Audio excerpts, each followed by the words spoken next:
Oi, pessoal, tudo bem? A aula de hoje é um tema interessantíssimo, corrente elétrica. Você já levou um choque alguma vez na sua vida? Se já levou, a gente vai tentar discutir aqui de maneira simples a física e um pouco da fisiologia por trás da sensação desagradável de tomar um choque, dentre outras coisas importantes. Então, quando a gente fala em eletroddinâmica, que é essa nova área da física, as aulas que a gente viu até agora foram eletrostática, né? Agora a gente entrou oficialmente em eletroddinâmica. O conceito-chave de eletroddinâmica é o conceito de corrente elétrica. Tudo que a gente vai ver daqui para frente vai fazer alusão a esse conceito. Então, a grandeza da corrente elétrica, infelizmente, em muitos textos de física, livros didáticos ou textos que você encontra na internet, ela é definida de forma equivocada. Talvez por uma vontade de se simplificar o conceito, acaba-se pecando na questão de errar realmente qual o significado físico dessa corrente elétrica. Então vamos começar imaginando que a gente tem um pedaço de um fio condutor, um fio de cobre, e a gente pudesse enxergar os portadores de carga desse fio condutor. Portadores de carga, o nome já diz, são aqueles que carregam, que transportam a carga nesse material. Isso aqui é um fio de cobre, e ele está isolado, tá? Não está em contato com nada, está em cima de uma mesa, sei lá, de plástico e ninguém está pegando nele. A gente já discutiu isso, né, lá no fenômeno de eletrização. As cargas positivas num condutor sólido, elas não se movem porque elas estão no núcleo do átomo, e para que isso acontecesse, o átomo em si teria que se movimentar. Você teria que ter um movimento de elementos químicos cobre dentro desse condutor. Isso não acontece. O que acontece são aqueles elétrons que estão na eletrosfera, naquela parte mais externa do átomo, e no caso aqui, né, os elétrons de condução, eles têm essa capacidade de se movimentar. Se a gente conseguisse enxergar eles, será que a gente veria eles de forma estática ou eles teriam um movimento intrínseco próprio? Pois é, eles têm um movimento próprio, tá? A gente sabe, chama essa velocidade desses elétrons, desse movimento próprio, mesmo quando o condutor estando solto, um movimento randômico, aleatório, de velocidade térmica, tá? Porque tem a ver com o fato de eles estarem a uma temperatura específica e essa temperatura está associada a uma energia cinética desses elétrons.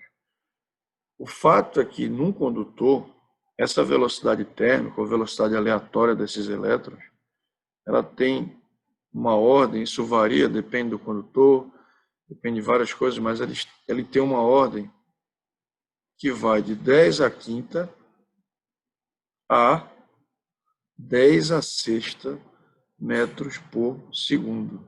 Vocês têm noção de quão rápido é isso, pessoal? 10 a sexta metros por segundo é quase a ordem de grandeza da velocidade da luz no vácuo, que é 10 à oitava. Ou seja, os elétrons num pedaço de um condutor, eles se movem a uma velocidade da ordem de 100 mil a 1 milhão de metros por segundo. Só que esse movimento randômico, esse movimento aleatório, ele não se constitui o que a gente chama de corrente elétrica. Não existe corrente elétrica aqui ainda, porque esse fio está isolado, está solto, ninguém está em contato com ele. O que acontece? Se eu, por algum motivo, conectar esse pedaço de fio a uma bateria, por exemplo, de corrente contínua, claro que eu não posso fazer isso direto, senão eu vou gerar um curto-circuito, mas a gente vai discutir isso aqui depois, tá? Então, só para evitar esse problema, vai gerar um curto, vamos botar um resistor aqui, nesse circuito, depois a gente vai falar disso. Mas isso aqui é o mesmo pedaço de fio de cobre, e eu vou ligar ele agora no positivo de uma bateria de corrente contínua, e, obviamente, outro lado no negativo. Vocês acham que vai acontecer o quê com essas cargas? Pois é, aí é que vem o erro conceitual e que a gente tem que tomar cuidado. muita gente apresenta isso aqui da seguinte forma. Bom, elétron tem carga negativa, nós vimos lá em eletrostática que cargas negativas tendem a correr livremente para regiões de potenciais maiores, então vai existir uma tendência desses elétrons de, vou até usar esse termo, correr para o terminal positivo da bateria, já que elétron é negativo, ele gosta de terminal positivo ou de potencial elétrico maior. E aí muita gente coloca umas setinhas, você já deve ter visto isso muitas vezes, bem retinhas e organizadas indo para o lado esquerdo. Ainda diz assim, corrente elétrica é um movimento ordenado de elétrons dentro de um condutor. Pois é, mas infelizmente isso não está totalmente correto. O que acontece? Quando você liga isso aqui numa bateria, do jeito que eu estou fazendo aqui, esses elétrons continuam a fazer um movimento randômico, aleatório, do jeito que eles estavam fazendo antes. Mas começa a existir uma tendência líquida desses elétrons se movimentarem, nesse caso, para o terminal positivo da bateria. Essa tendência é tão leve, é tão discreta, que a gente chama ela de velocidade deriva, essa velocidade que os elétrons têm nesse deslocamento, deriva fazendo comparação com um navio à deriva, um barco à deriva no oceano, que é levado pelas correntes marítimas e pelo vento. Então, essa velocidade deriva, dependendo da tensão que você liga aqui à bateria e também do condutor, ela tem ordens de grandeza, pessoal, de 10 a menos 5 a 10 a menos 2 metros por segundo. Comparem essa ordem de grandeza com a ordem de grandeza da velocidade térmica dos elétrons. Os elétrons, no movimento randômico, se movem a uma velocidade de 10 a quinta, 10 a sexta metros por segundo. Eu estou falando aqui na velocidade de 10 a menos 5 a 10 a menos 2 metros por segundo. Ou seja, se você pegar o menos 2 ao 5, são 7 ordens de grandeza de diferença. Ou seja, 7 ordens de grandeza são 10 milhões, né? Então, a velocidade térmica ela é cerca de 10 milhões de vezes maior que a velocidade térmica, que a velocidade deriva, desculpa. Significa dizer que esses elétrons continuam no movimento aleatório? Sim. Se eu fosse representar, inclusive, eu não sei nem se a gente conseguiria representar numa figura essa tendência deles irem para o terminal positivo, porque ela é tão pequena em comparação com a velocidade térmica que a própria representação dela não é uma coisa fácil. Então, quer dizer que corrente não é um movimento ordenado dos portadores de carga dentro de um condutor? Não, não é. Pior que não é. E como é que essa velocidade aqui, tão pequena, ela influencia no fato de existir uma corrente elétrica?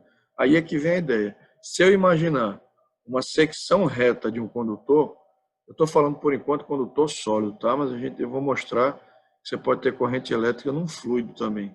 Então, se você pega aqui um pedaço de cobre e você olha aqui uma secção transversal desse pedaço de cobre, ou seja, essa área aqui, o que acontece é, mesmo com essa velocidade de deriva muito baixa, vai existir, né, coloco o lado positivo aqui da bateria aqui, negativo aqui, vai existir uma corrente líquida, ou seja, no fim das contas, mais elétrons vão passar aqui para o lado esquerdo do que para o lado direito, mesmo ele tendo esse movimento randômico. Então, alguns vão passar, outros vão voltar, né? Eles continuam no movimento aleatório, mas como existe uma tendência deles irem para esse terminal positivo, vai existir um efeito líquido de carga passando por essa secção transversal. Esse efeito líquido é o que a gente chama de corrente elétrica. A prova de que eles não passam e vão embora para o outro lado é que eu estou falando aqui de uma fonte de corrente contínua. Mas se você liga um fio numa fonte de corrente alternada, que é o que acontece na tomada, por exemplo, na nossa casa, onde a corrente é alternada, né? Aqui no Brasil, em alguns estados é 110 e aqui no Nordeste, onde eu estou, é 220, em outros estados também. Então, se você pega essa tensão alternada, a gente vai falar dela daqui a pouco, é mais interessante ainda, porque o elétron ele não está indo para o mesmo lado, não, ele fica vibrando para um lado e para o outro, para um lado e para o outro. Então, esse efeito líquido é o que a gente chama de corrente elétrica. Se a gente pudesse medir essa corrente, ela seria definida como assim, ó, a diferencial da carga líquida que passa nessa secção no tempo, dQ dt. Se você parar para pensar a unidade do SI aqui, ó, Coulomb por segundo. Essa razão Coulomb por segundo a gente chama de ampere, em homenagem ao físico André Marie Ampère, tá? O símbolo é A maiúsculo. Então, obviamente, se a gente tiver valores discretos, sem se preocupar com questões de funções variáveis, eu posso definir a corrente como carga sobre tempo. Não preciso nem me preocupar nesse dq dt, só carga por tempo. E aí, obviamente, eu posso fazer o inverso, né? A carga líquida que passa nessa secção transversal em coulombs é o produto da corrente pelo tempo. É só passar o tempo multiplicando nessa equação aqui. Então, veja que coisa interessante. A corrente, de forma conceitual, ela mede o fluxo, né, a carga líquida que passa numa secção do condutor no tempo. E aí eu estou falando em condutor. Que tipos de condutor existem? Se a gente está falando em sólido, né, o movimento real é o movimento dos elétrons no condutor. Mas, por exemplo, eu posso ter uma solução, um líquido, por exemplo, ou um gás, que seja condutor de eletricidade. Exemplo, a água potável, a água que a gente usa na torneira da casa da gente. Ou não precisa nem ser potável, pode ser uma água não potável, mas a água que a gente tem na terra, nos oceanos, nos rios, ela tem sais minerais diluídos nela. E esses sais minerais, eles fazem uma condução de corrente elétrica, que alguns chamam de corrente iônica. A ideia é a seguinte, você tem lá a solução, né, o líquido lá, onde você tem sais minerais diluídos nesse líquido. Esses sais podem ser, se você imaginar, por exemplo, vou fazer um exemplo bem simples, você pega água destilada, água pura, e você joga sal de cozinha, NaCl. Quando esse sal de cozinha entra na água, ele se dilui em íons cátions, né, Na+, e ânions, Cl-. Eles se dissociam. Fica vários Na+, mols de Na+, e mols de Cl- nessa solução. Se você estabelece uma tensão aqui, liga isso daqui numa fonte de tensão, o que vai acontecer é que você vai ter uma migração aqui de íons positivos para o terminal negativo da bateria e íons negativos para o terminal positivo da bateria. É o que a gente chama de corrente iônica. E o que é interessante nesse caso é que ambos estão contribuindo para aquele fluxo lá da secção transversal para medir a corrente elétrica, né? Então você vai ter um fluxo aqui I igual a dq dt líquido, que na verdade vai ser a soma do fluxo dq dt dos portadores positivos, mais o fluxo dq dt dos portadores negativos, porque apesar deles terem cargas de sinais contrários, eles estão em sentidos contrários também. Então, ambos contribuem para esse fluxo líquido. O que não aconteceria, não é o caso aqui, mas o que você poderia ter um cancelamento de fluxo líquido é se você tivesse portadores positivos para um lado e negativos para esse mesmo lado. Então seria como se fosse um cancelamento de carga elétrica, né? Que a carga líquida, no fim das contas, estaria se cancelando. E não precisa nem dar zero, pode ser uma carga final, mas eu posso ter uma carga de íons positivos e negativos se cancelando e no final vou ter uma carga líquida ou positiva ou negativa, ou zero também, tá? E aí, lembrar que em muitos casos essa carga aqui, como a gente viu lá no conceito de carga elétrica, uma das primeiras aulas desse curso, ela pode ser substituída sem nenhum problema conceitual por N vezes E, onde é a carga elétrica elementar e N é o número de portadores de carga que está passando nessa secção transversal do condutor. E aí eu falei choque, né? Eu comecei a aula falando de choque. O que é o choque? O choque, gente, é uma corrente elétrica passando pelo seu corpo, normalmente num valor muito mais elevado do que as correntes que já existem no nosso corpo. Vocês já devem ter estudado isso em biologia, mas quando a gente mexe o músculo, por exemplo, o estímulo que faz com que esse músculo se mexa é uma corrente elétrica. Ou seja, nós somos movidos por corrente elétrica. Nossos reflexos musculares e várias reações do nosso cérebro, por exemplo, o tempo todo está havendo descarga elétrica. Só que são descargas muito pequenininhas. Quando você toca numa tomada acidentalmente, por exemplo, uma corrente da ordem de miliampere passa no seu corpo. Lembra que milha é 10 a menos 3, né? Milésimo de ampere. E mesmo assim ela já faz um estrago enorme. O que acontece? Existe uma tempestade elétrica no teu músculo. O teu músculo começa a se contrair, de uma forma assim tão intensa que isso causa dor. E obviamente pode levar até a morte, né? Dependendo de como se exerce a corrente e por onde ela passa. Se ela passar próximo ao coração, por exemplo, você pode ter uma parada cardíaca. Não vou falar dessas coisas aqui, isso é coisa ruim. Mas o fato é que, quando uma corrente passa pelo seu corpo, a contração muscular intensa daquele movimento intenso causa o desconforto do choque. Então, fisicamente, é uma corrente passando pelo seu corpo, fisiologicamente, é uma contração muscular. O que acontece?